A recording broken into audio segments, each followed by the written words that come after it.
Veuf après 4 années de mariage, Jean de Lens ne se remariera pas. Après le décès de son frère Étienne, il restera le seul maître à bord. Il traversera tous les régimes.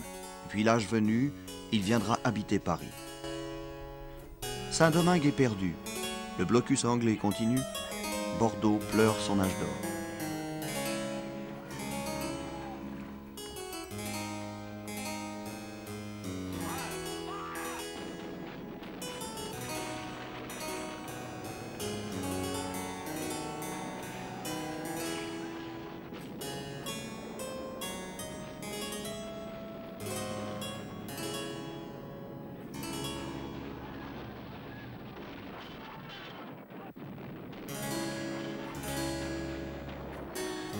Sous l'Empire, les navires de Jean, la Virginie, le Arc, l'Adeline, l'Orion ramènent des denrées venues des anciennes colonies par l'intermédiaire des États-Unis. À Paris, le 25 octobre 1795, le Directoire prend en main les affaires de la République et en novembre 1799, le consulat le remplace. La spectaculaire réorganisation nationale entreprise par Bonaparte porte ses fruits. À la Cône, comme partout ailleurs, il faut que les blessures guérissent. Le comité révolutionnaire et le tribunal criminel sont dissous. C'est la fin des arrestations et des condamnations à mort qui ont décimé le pays.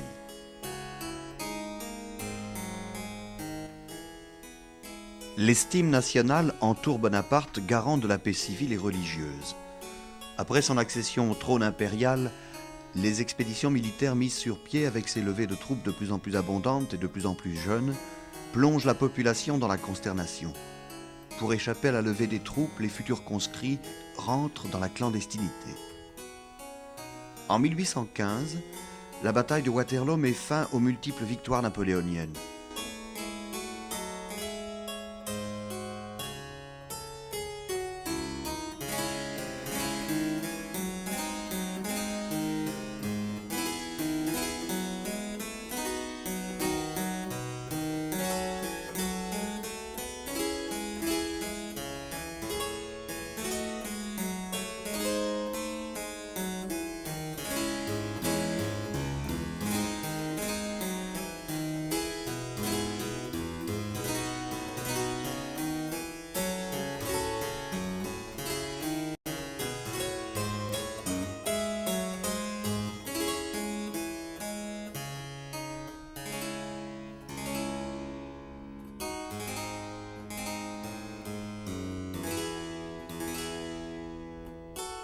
Louis XVIII monte sur le trône, la France respire. En 1816, Auguste, le fils aîné de Jean de Lens, est à Bordeaux. Il épouse Julie-Éléonore Pelletereau. La tradition du mariage entre familles de grands négoces se poursuit.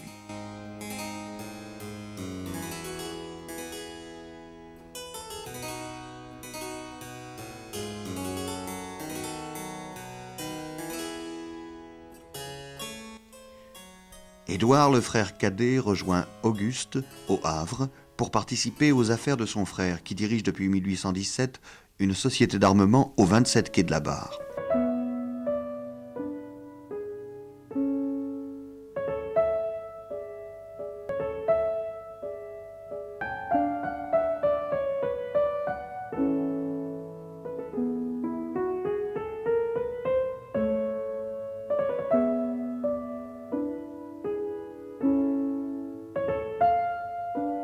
Auguste Bonafé fera partie en 1846 du tribunal de commerce grâce à ses affaires florissantes qui lui ont fait ouvrir 2 bureaux, 31 quai Casimir de la Vigne et 33 quai d'Orléans.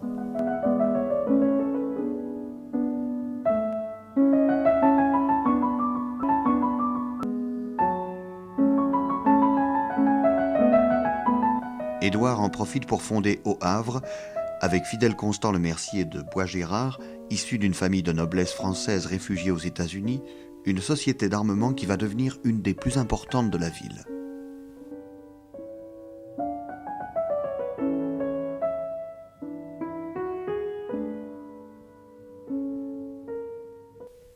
Édouard, le fils cadet de Jean de Lens, se marie. La famille Bonafé se déplace à Paris. Il leur faudra 120 heures de berline en partance de Bordeaux. Édouard épouse ce 28 novembre 1818 dans la capitale Marie-Augustine dite Ninon, née à Charleston aux États-Unis en 1801, sœur de son associé Constant Lemercier de Bois-Gérard.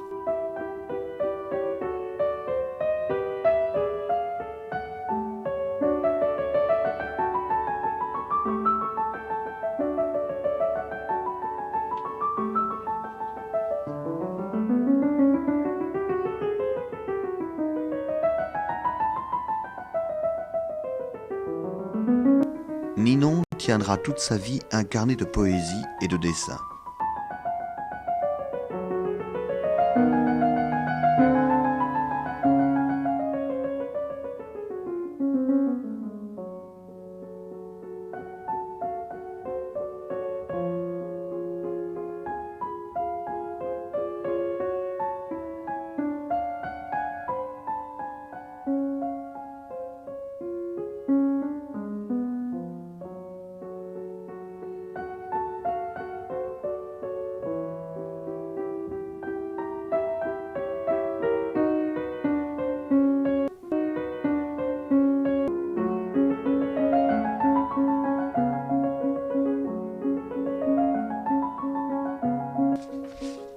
En mai 1821, Napoléon meurt à Sainte-Hélène, l'île de son exil.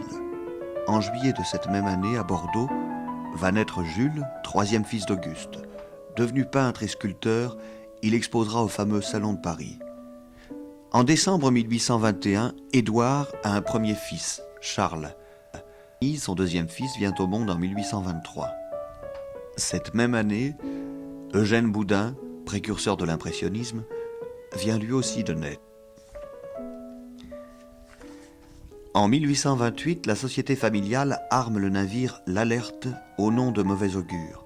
Destiné aux Indes, il quitte Bordeaux le 25 avril et disparaît corps et biens sur la route des épices. Édouard Bonnaffé arme de nombreux bateaux, dont des paquebots à voile qui font régulièrement la ligne entre Le Havre et New York. Le 1er janvier 1829, l'un d'entre eux, le Édouard Bonnaffé, arrive au Havre n'ayant mis que 16 jours pour venir de New York. De 1824 à 1840, les 6 vaisseaux de l'armement Bonnaffé, l'Espoir, la Rosalie, la Bonne Emma, le Dip, le Bisson, la Victorine, ont pour destination, en partant du Havre, la Guadeloupe, le Sénégal, Chandernagor, Calcutta, Rio de Janeiro et New York.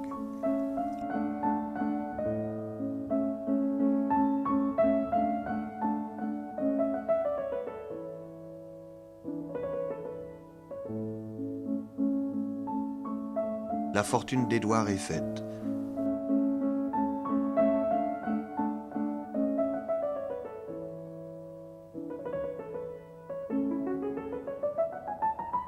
Il en profite pour acquérir une splendide propriété sur l'estuaire de la Seine. Une ère nouvelle se profile. Des chemins de fer se construisent.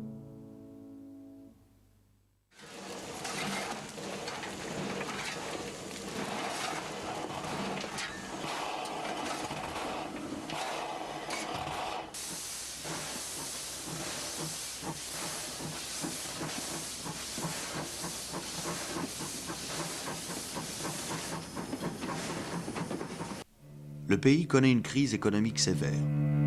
Le drapeau tricolore devient l'emblème national.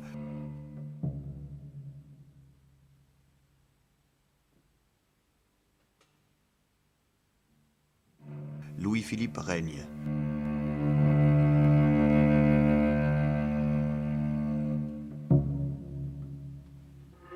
Jean de Lens vient d'avoir 66 ans. Il abandonne définitivement Bordeaux pour venir s'installer à Paris. Son départ annonce la fin de la maison Bonnaffé, même si son fils Auguste s'en occupera jusqu'en 1833. L'hôtel familial sera vendu en 1844 par Marie-Augustine Lemercier de Bois-Gérard, dite Ninon, qui l'avait acheté en 1829. Avec cette vente disparaissent à jamais toutes les archives commerciales et familiales de Bordeaux. Les documents administratifs des villes de Lacaune, Castres, Bordeaux et Le Havre permettront heureusement aux historiens de recomposer le passé familial.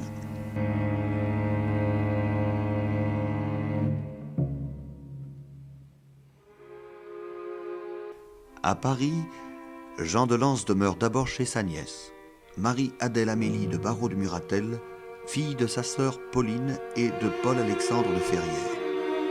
Il ira s'installer ensuite chez sa belle-fille Ninon Le Mercier de Bois-Gérard.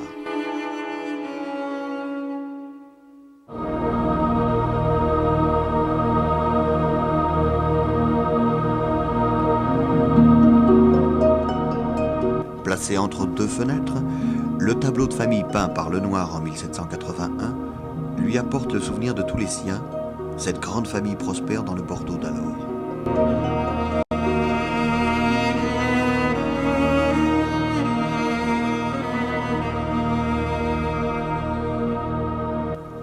Quant à Auguste, sa carrière se poursuit comme directeur de la compagnie d'assurance de commerce. Il sera élu président du comité des assureurs havrais et sera un des régents et actionnaires de la Banque du Havre créée en 1838. Auparavant, Julie, dite Juliette, fille d'Auguste, vient au monde en 1833. En 1825, Edmond, troisième et dernier fils d'Édouard, né au Havre le 9 décembre.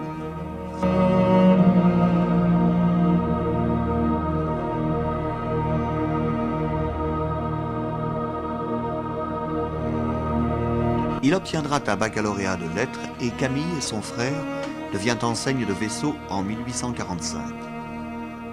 Le peintre Monet arrive cette année-là au Havre. Le daguerreotype, l'ancêtre de l'appareil photo, fait son apparition grâce à Étienne-Louis Daguerre.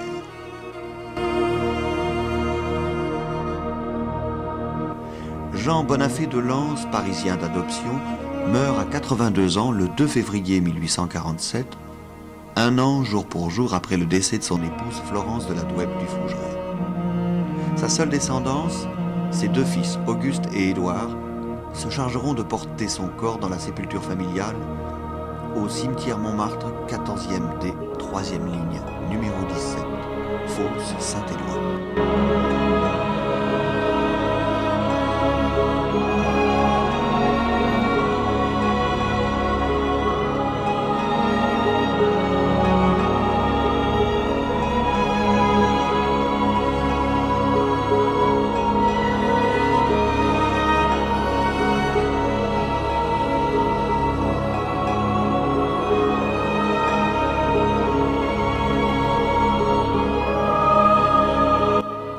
Édouard Bonafé, à la suite d'affaires difficiles aux États-Unis où il avait créé une filiale de sa société, est contraint de renoncer à sa profession d'armateur. La France est en pleine crise économique et monétaire. Des faillites surviennent en cascade, la crise sociale n'est pas loin. Le 24 février 1848, Louis-Philippe est contraint d'abdiquer.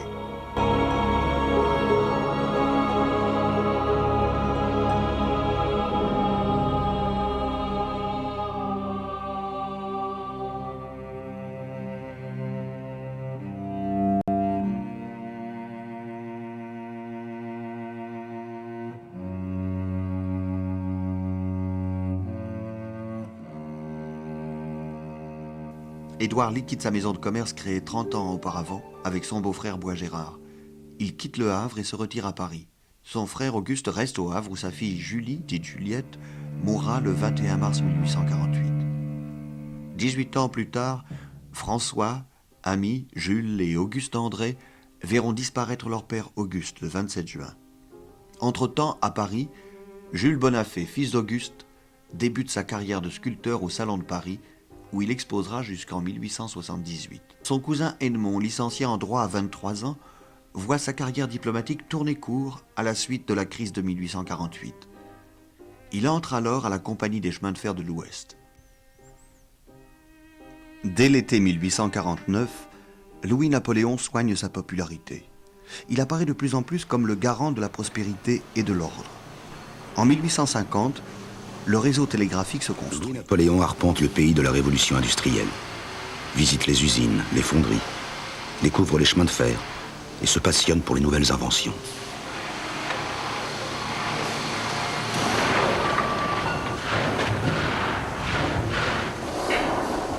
Il dénonce la misère des ouvriers et rédige un programme.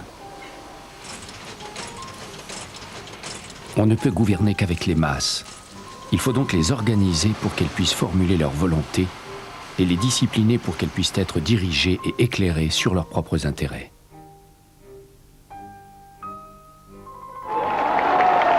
Une nouvelle révolution éclate en février 1848. Louis-Napoléon rentre à Paris ventre à terre. La République est proclamée. Je dois être son maître. Au nom du gouvernement provisoire, Lamartine le prie de repartir. On n'a que faire d'un prétendant impérial au milieu de cette pagaille.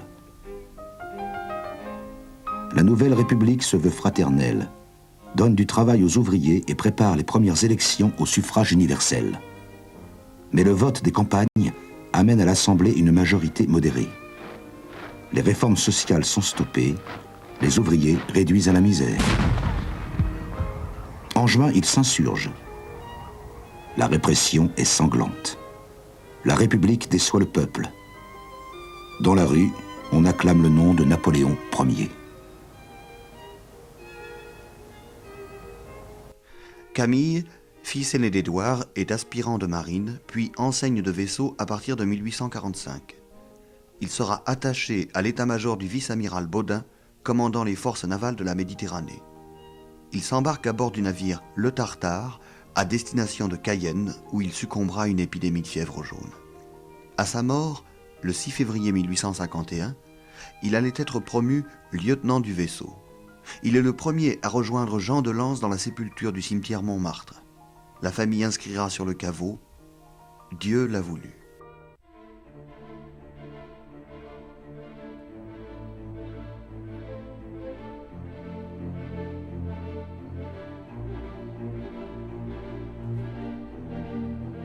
Un mois après, Jules, l'artiste de la famille, se marie à une Anversoise, Marie-Caroline.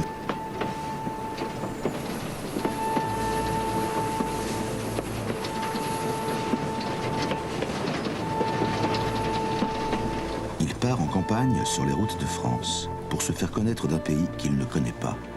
On salue son passage au cri de « Vive l'empereur ». Louis-Napoléon se convainc d'être le sauveur que le pays attend.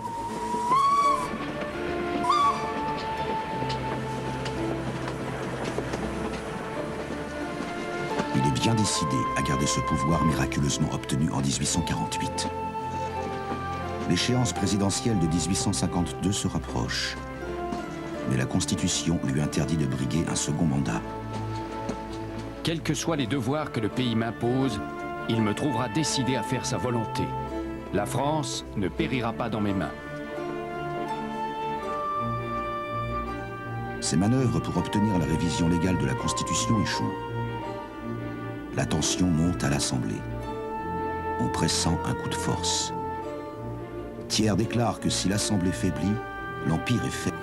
Il y a aussi Persigny, un bonapartiste convaincu, le compagnon de tous les coups de force depuis Strasbourg.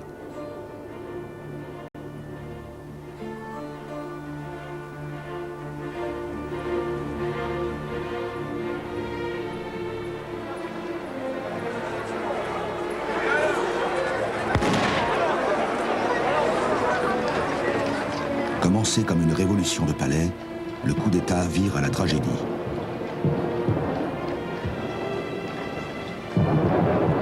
À Paris, une fusillade éclate sur les boulevards.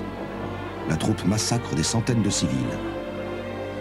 En province, la répression des républicains et des rouges tourne au règlement de compte. Des tribunaux prononcent 9000 déportations en Algérie, des milliers d'internements. Les chefs parlementaires, Thiers et Hugo en tête, sont condamnés à l'exil. Si vous avez encore confiance en moi, donnez-moi les moyens d'accomplir la grande mission que je tiens de vous. Cette mission consiste à fermer l'ère des révolutions en satisfaisant les besoins légitimes du peuple et en le protégeant contre les passions subversives. Non content d'avoir confisqué le pouvoir, Louis-Napoléon Bonaparte fait aussitôt avaliser son coup de force par un plébiscite. Le voilà prince-président doté des pleins pouvoirs pour 10 ans. La France a compris que je n'étais sorti de la légalité que pour rentrer dans le droit. Plus de 7 millions de suffrages viennent de m'absoudre.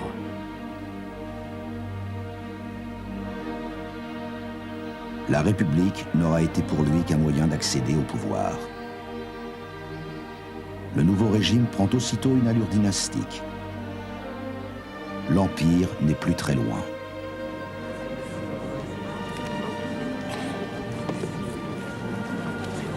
Le prince-président repart en province sonder l'opinion.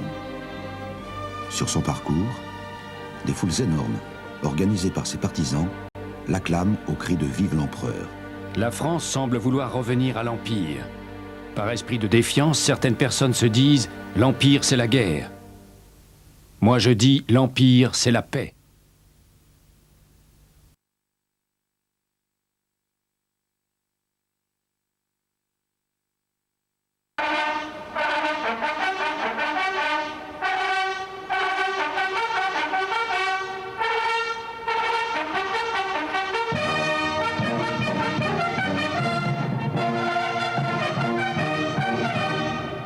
Jour pour jour après le coup d'État, Louis-Napoléon Bonaparte devient Napoléon III, empereur des Français. Lui, l'hurluberlu, l'imbécile, le fou dont tout le monde se moquait après ses conspirations ratées, il a tenu son pari et rempli sa mission. Le nom des Bonaparte rayonne à nouveau sur la France.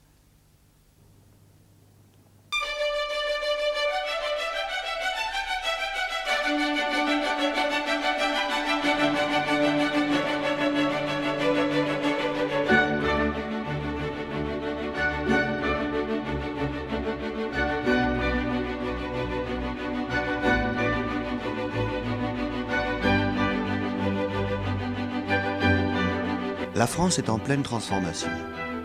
Napoléon III a tous les pouvoirs. L'ère industrielle commence. Des machines produisent en masse tissus et métaux. Les moissonneuses-batteuses transforment l'agriculture. L'industrie des mines se déploie, le charbon est nécessaire aux machines. Des enfants à peine âgés de 10 ans travaillent 12 heures par jour au fond des galeries. Les ouvriers, sous-payés, vivent dans des conditions misérables. Des cités ouvrières se construisent. Le prolétariat naît de cette mainmise par des familles qui bientôt s'enrichissent. Des lignes de chemin de fer se construisent pour amener dans les grandes villes et les régions minières du Nord et de l'Est les paysans. L'exode rural ne fera que s'amplifier au cours des prochaines décennies. De nouvelles colonies se créent en Nouvelle-Calédonie. La France devient un des pays les plus riches au monde. Dans les palais, à l'opéra, dans les théâtres de boulevard, des fêtes somptueuses sont organisées. La musique d'Offenbach est à la mode. Napoléon III a trouvé en Haussmann le serviteur idéal pour réaliser son rêve d'embellissement. Nommé préfet de la Seine en 1852, pour avoir soutenu le coup d'État, Haussmann lance aussitôt des travaux d'une ampleur jamais vue. Édouard a maintenant 62 ans. Il meurt dans son appartement au 21 rue de Clichy, le 25 décembre 1854.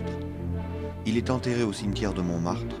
Il rejoint son père Jean Bonafé de Lens et son fils Camille dans la sépulture familiale, où la famille y fera graver qu'il repose en paix après avoir bien souffert. L'apparition des paquebots et autres cargos à vapeur à coque métallique incite les compagnies privées à ouvrir des lignes régulières vers New York, l'Amérique du Sud et l'Asie. Un port moderne, Saint-Nazaire, est créé à l'embouchure de la Loire. Napoléon III soutient la formation de sociétés par actions. De nouvelles banques s'ouvrent, des expositions universelles s'y organisent pour présenter au monde les produits de l'industrie française. Edmond Bonafé, le dernier fils du défunt Édouard, est promu chef du bureau central au sein de l'exploitation des chemins de fer de l'Ouest. Il devient en 1858 inspecteur de l'exploitation suite à l'ouverture de la ligne Paris-Cherbourg, à laquelle il prit une part active. Napoléon III inaugure la ligne.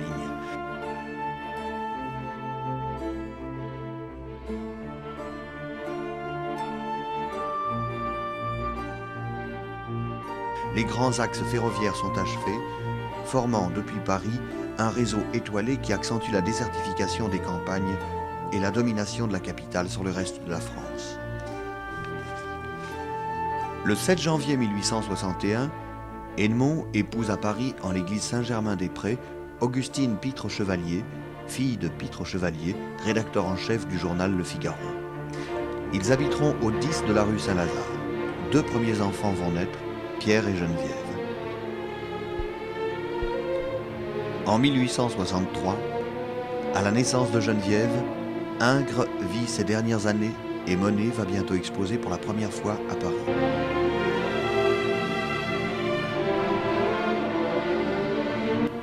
En 1865, Edmond, après 17 ans passés à la Compagnie des chemins de fer de l'Ouest, démissionne.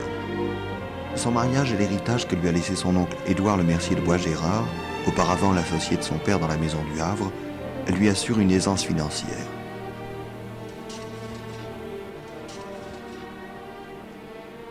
Il fait construire à Paris, au 48 rue de la Faisanderie, un hôtel particulier situé au milieu d'un grand jardin, élevé d'un rez-de-chaussée et d'un étage sur les ailes et de 2 étages au centre.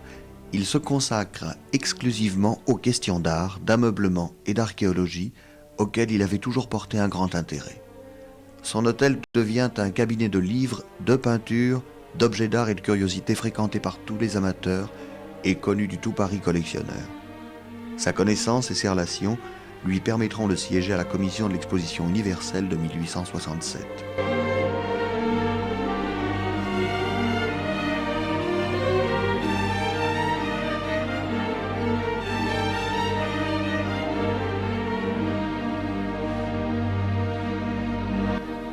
Dans cet hôtel particulier, 3 autres enfants d'Edmond vont naître. En 1865, Henri, en 1866, Marie, et en 1867, l'année du décès du peintre Ingres, Édouard.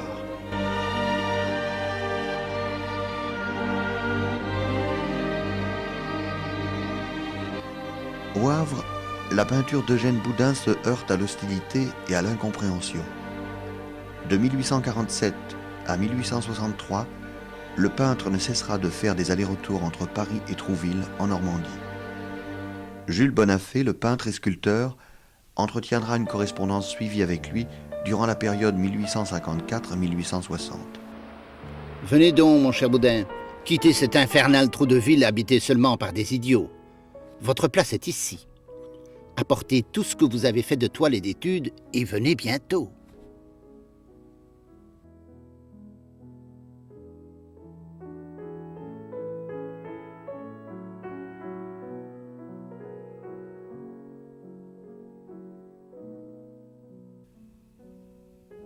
Paris est nécessaire au plein épanouissement du talent d'Eugène Boudin, mais ses ressources financières sont trop faibles pour venir s'installer à Paris.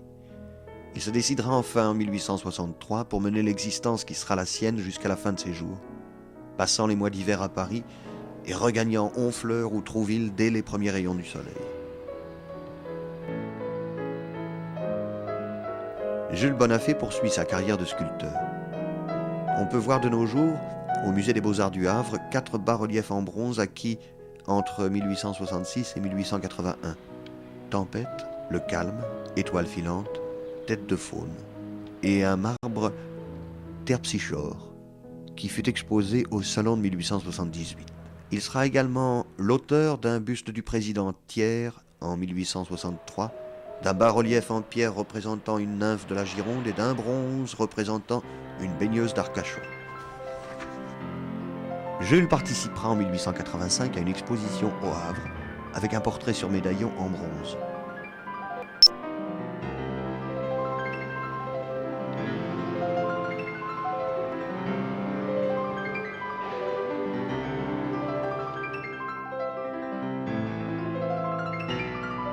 Une sculpture de Jules intitulée César se trouve dans la famille actuelle, descendante d'Edmond. Dans les sculptures qu'on a, il y en a, la plupart, les bronzes ont été acquis par la ville parce que c'était un artiste qui était installé au Havre. Et puis la Terpsichore, celle qui est en marbre, a été acquise par le ministère. C'est-à-dire que c'est un dépôt de l'État dans les collections du musée. Ah oui. Donc ça correspond à... C'est ce qui se passait très fréquemment à cette époque-là. C'est-à-dire que quand un artiste exposait au salon, et il a dû exposer au salon, le ministère faisait le tour du salon et achetait un certain nombre d'œuvres qui après étaient dispersées dans les musées de province. Oui, c'était surtout les salons à Paris. C'était les salons à Paris du 19e siècle. C'est-à-dire que c'était vraiment au 19e siècle, le salon était la seule exposition pour les artistes vivants. C'est le fameux salon où les impressionnistes ont été refusés. Hein, c'est Oui, celui-là. Et donc, à chaque salon, le ministère faisait l'acquisition d'œuvres et après les envoyait en province. Donc, en règle générale, je pense que Bonafé a été envoyé chez nous parce que c'était un... Mais il faudrait quand même que vous voyiez avec le musée d'Orsay. Parce que Orsay peut avoir des dossiers... alors, est-ce qu'ils ont des œuvres? Je n'en sais rien. Mais ils peuvent avoir, un dossier sur Bonafé. Au département des sculptures et également il a dû présenter au salon, donc vous pouvez consulter à Orsay, chaque salon avait un catalogue, donc vous allez trouver s'il a exposé au salon. L'usure du régime de Napoléon III est manifeste. Beaucoup de jeunes qui n'ont pas connu les troubles de 1848 supportent mal cet empire trop autoritaire. Le crédit immobilier fait faillite. Les grèves violentes éclatent. Entre juillet 1870 et mai 1871, c'est la guerre contre l'Allemagne, l'écroulement du régime, l'humiliation de la défaite et les déchirements de la guerre civile. Le 4 septembre 1870, la foule envahit les rues de Paris. Gambetta proclame la République pendant que Napoléon III est fait prisonnier à Sedan. Le 19, l'armée allemande encercle Paris. Gambetta quitte la ville en ballon pour organiser la résistance. Les Parisiens affamés en sont réduits à manger les animaux du zoo et les rats d'égout. Le 2 janvier 1871, Thiers signe l'armistice. La France cède à l'Allemagne l'Alsace-Lorraine. Le peuple de Paris refuse cette capitulation et s'organise en commune. Le drapeau rouge des ouvriers flotte sur Notre-Dame. Thiers réunit à Versailles une armée de 130 000 hommes et donne l'assaut contre Paris le 21 mai. En une semaine, 500 barricades sont emportées. 20 000 personnes sont fusillées. La première grande révolution ouvrière est écrasée dans le sang.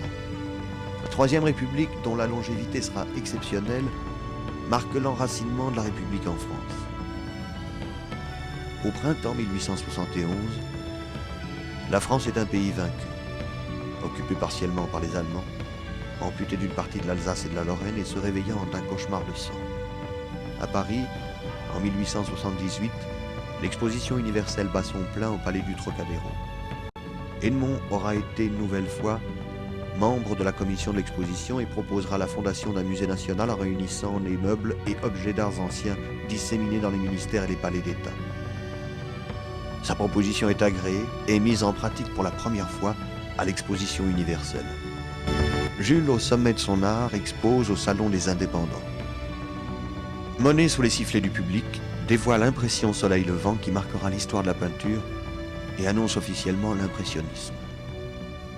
Edmond écrit ses premiers ouvrages, Les collectionneurs de l'ancienne Rome, L'inventaire de Catherine de Médicis, Causerie sur l'art et la curiosité, sera couronné par l'Institut. Les naissances et les mariages se succèdent à un rythme accéléré. Les enfants de Jules, Léon, Laure et Ninon, se marient respectivement avec Jeanne Valenceau, Auguste Giesecke d'origine suédoise et Adolphe Giesecke. Nicole Fievé, fille de Ninon Giesecke, Chantal Bonafé, Elda, Anne-Marie et William Bonafé, enfants de William, seront leur descendance.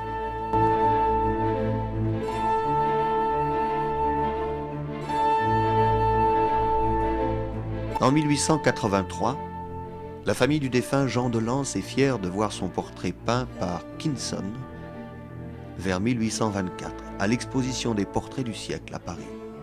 Ce portrait est conservé par les descendants de la famille d'Edmond. Pierre, le premier fils d'Edmond, entre à l'école militaire de Saint-Cyr en 1881 et obtient le grade de lieutenant à l'infanterie en 1887.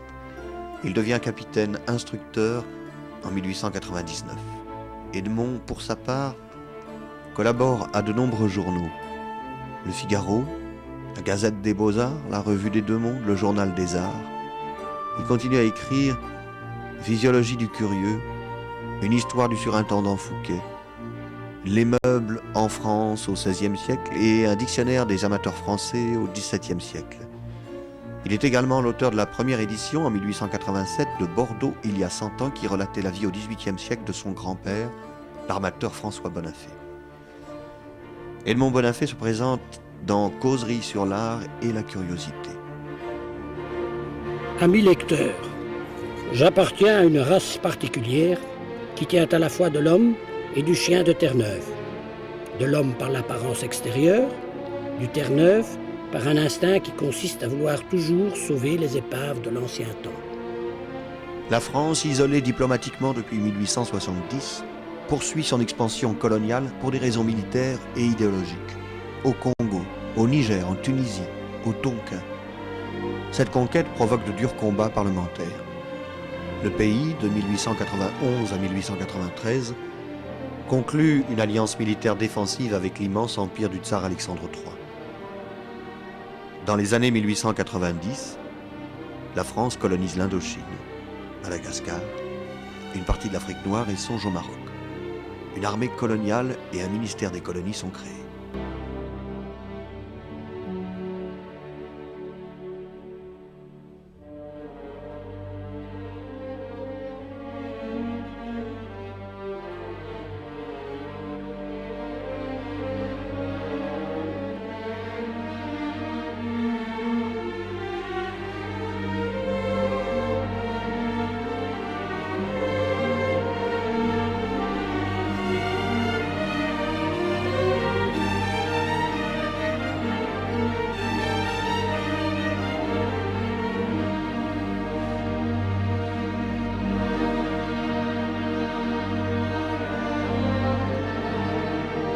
Édouard, le fils d'Edmond et le frère de Pierre, rentre à la Compagnie des chemins de fer de l'Ouest, puis au réseau de l'État où il fera toute sa carrière.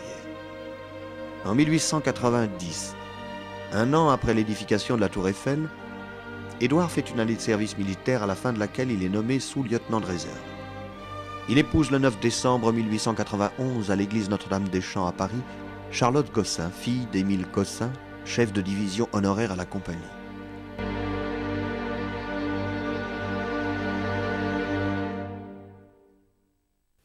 En 1891, c'est l'invention du cinéma grâce à Edison et Dixon avec leur kinétographe.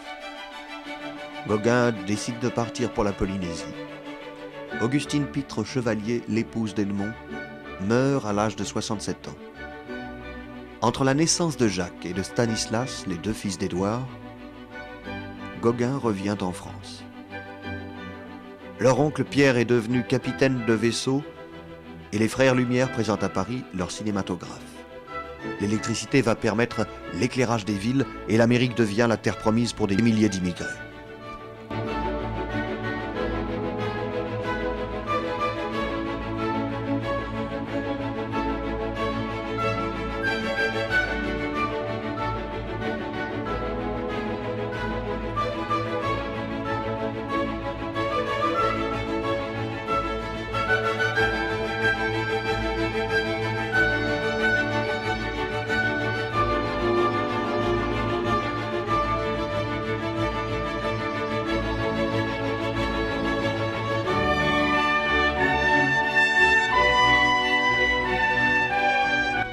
The Kiss, le premier baiser de l'histoire du cinéma, est projeté sur les écrans d'Hollywood au moment où Pierre, fils d'Edmond, épouse à Ossun, en Haute-Pyrénées, Marie-Louise Bayle, fille d'un ancien magistrat, notaire et maire de la ville, Léon Bayle.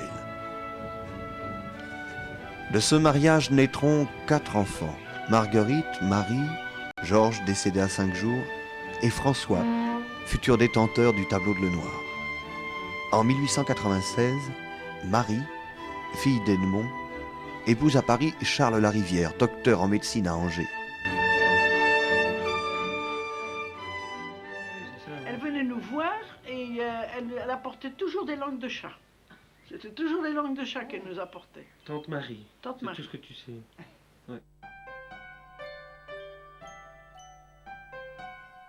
Edmond n'a plus qu'un mariage à fêter, celui d'Henri, son deuxième fils, avec Alice Mildred Oliver, de nationalité anglaise, bien connue de la famille sous ce nom de Tante Mildred.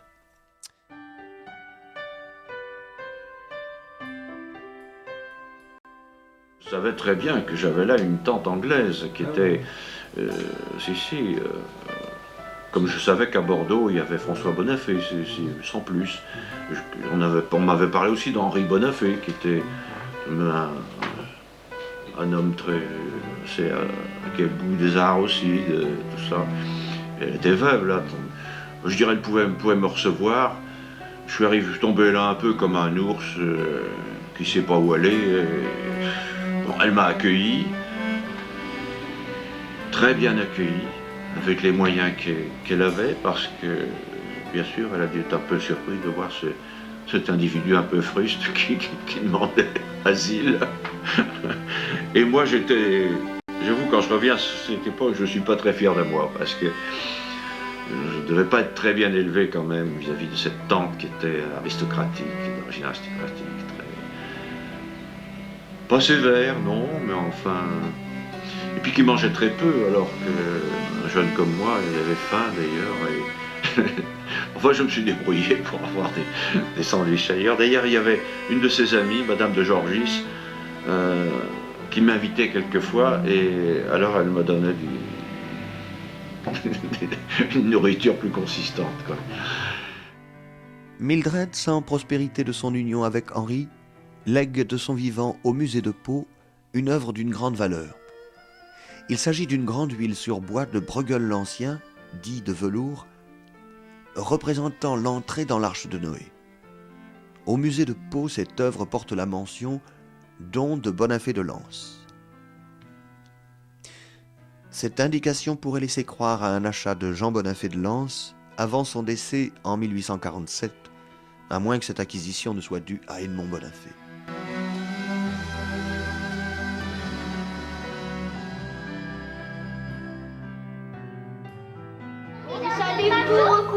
Et oui, regarde, le bateau est derrière. Là, qu'est-ce qu'ils font, ces animaux-là? Ils les amènent dans le... Ma deuxième avait acheté les livres. Au printemps 1897, Edmond se sépare de son hôtel rue de la Faisanderie et d'une partie de ses collections afin de pouvoir réaliser le partage de ses biens entre ses enfants. Le 8 septembre 1898, il rédige ses dernières volontés, laisse à ses proches des legs particuliers, prie ses enfants de donner de sa part à son ami le poète José Maria de Heredia un de ses ouvrages reliés en maroquin blanc et demande que le grand tableau de Lenoir soit offert au musée du Louvre, si aucun de ses enfants ne peut le placer chez lui.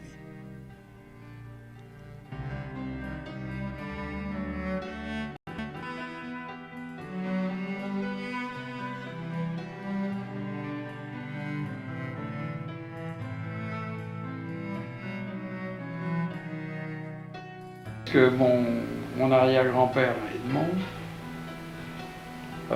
il lui restait un peu de sortie. Il avait eu une très belle situation puisqu'il était secrétaire général des chemins de fer de l'État, de l'Ouest, je ne me rappelle plus. Et tous ces chemins de fer de l'Ouest qui sont devenus les chemins de fer de l'État. Il a épousé une fille, Pitre Chevalier, qui avait laissé une fortune. Alors même à ce moment-là, il a abandonné carrément de travailler pour s'occuper uniquement de ses collections. Et puis il a... C'est comme ça qu'il est devenu collectionneur. C'est comme ça qu'il est devenu collectionneur et c'est comme ça qu'il s'est ruiné. Il a fini par tout vendre et était obligé d'abandonner son hôtel particulier. Le 12 juillet 1898, le conseil municipal de Bordeaux décide de donner à une des rues de la ville le nom de rue Bonafé en mémoire de François, l'armateur, qui fut un des personnages les plus importants de la ville et contribua à sa richesse. En 1900, Édouard, en héritier des talents de son père Edmond, fait paraître un livre sur l'évolution de la locomotive, La conquête de la vitesse. L'ouvrage bénéficiera d'une souscription du ministre de l'Instruction qu'il avait déjà nommé officier d'académie. Il sera promu officier de l'instruction publique 4 ans plus tard. Oh, c'est un homme très simple, il n'avait pas une fortune inouïe. Hein, son père, il avait tout dépensé. Tout. Il avait un chapeau melon. En été, il avait un chapeau de paille. D'ailleurs, mon père aussi, en été, c'est le chapeau de paille. Et l'hiver, c'était le chapeau melon. Mais je ne me rappelle pas d'autres pièces de son costume. C'est pas tellement ce qui me frappait chez lui.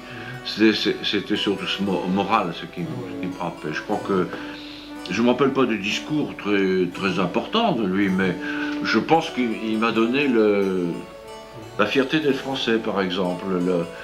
l'amour du pays, qui était un homme modeste aussi. Je ne sais pas trop quoi raconter. Moi je l'aimais bien. Ça fait de ces personnes pour lesquelles on a de l'affection, vraiment. Hein, qu'on ne voit pas comme des personnages étrangers, mais c'est tout à fait notre famille, c'est nous, il nous aimait bien, gentiment. Je pense qu'il avait un certain humour aussi, mais je ne me souviens pas d'histoire qu'il ait racontée. Mais on savait qu'il écrivait un dictionnaire des anglicismes, il avait plein de fiches, et puis de temps en temps il se renseignait. On savait que papa avait voyagé aussi en Angleterre. Edmond, son père, meurt à Paris, 16 rue Spontini, à l'âge de 78 ans. Il sera enterré au cimetière Montmartre dans la sépulture de la famille Bonafé, aux côtés de son père et de son grand-père. Edmond était lauréat de l'Institut, chevalier de l'ordre de Saint-Grégoire le Grand, officier d'académie et chevalier de la Légion d'honneur.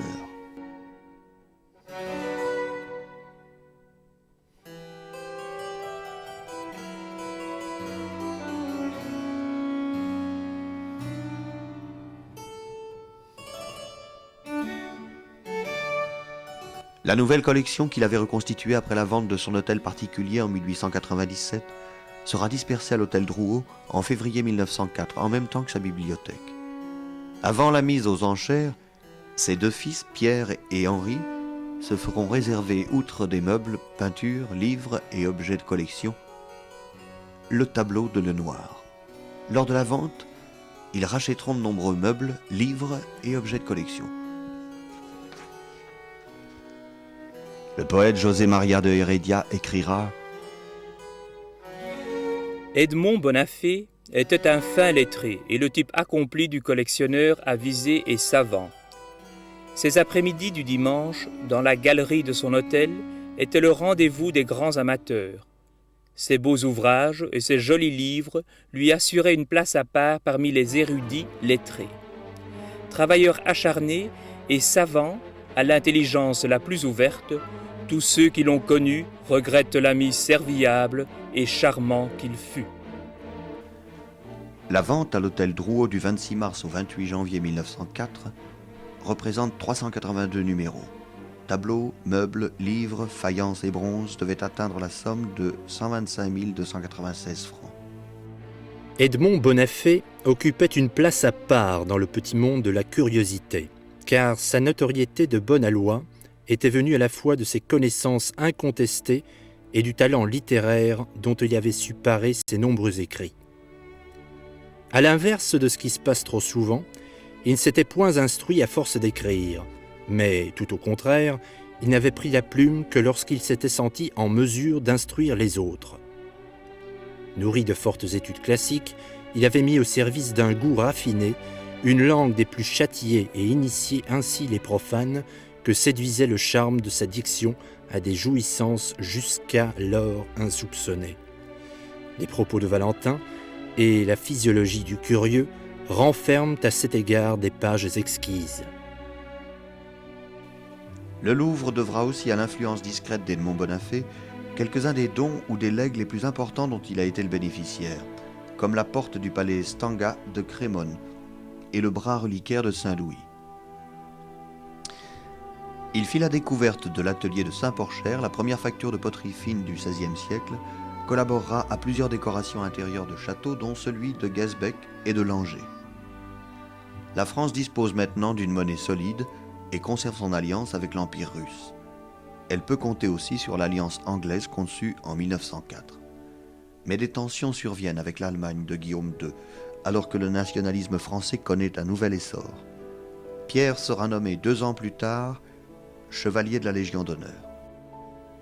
En 1908, il écrit le livre de la famille Bonafé en publiant testament et contrat de mariage de ses ascendants, alors que Mildred abjure le protestantisme pour le catholicisme en présence de l'évêque de Fréjus. Tout le passé protestant de la famille est rayé d'un coup. Pierre publiera en 1909 un armateur bordelais au XVIIIe siècle, en 215 exemplaires. Puis Famille Bonafé, origine, descendance, alliance en 30 exemplaires numérotés. Entre-temps, il avait complété le travail historique de son père, Bordeaux, il y a 100 ans, et fait rééditer l'ouvrage. William I, fils de Léon et petit-fils de Jules, est ingénieur des travaux publics en Tunisie. Il épouse Marguerite Puttaggio, de nationalité italienne à Tunis. André et Elda naîtront de cette union en 1910 et 1912, l'année du naufrage du Titanic. La France joue un rôle majeur dans la seconde vague de la révolution industrielle.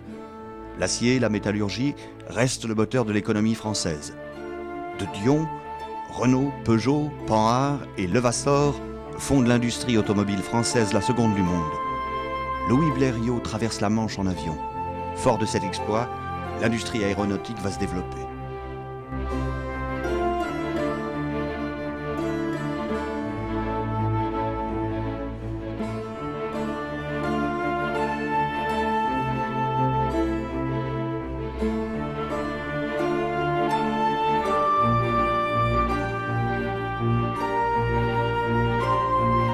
À Aussin, l'épouse de Pierre Bonafé, Marie-Louise Bale, meurt le 18 octobre 1910, à l'âge de 40 ans.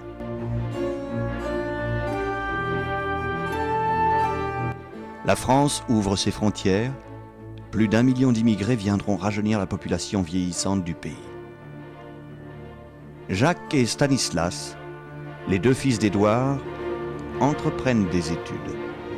L'un, Jacques, à l'école polytechnique, l'autre, Stanislas, termine ses études à l'école supérieure de commerce. À 16 ans, grâce à leur gouvernante allemande et de fréquents séjours en Angleterre et en Allemagne, ils maîtriseront parfaitement ces deux langues.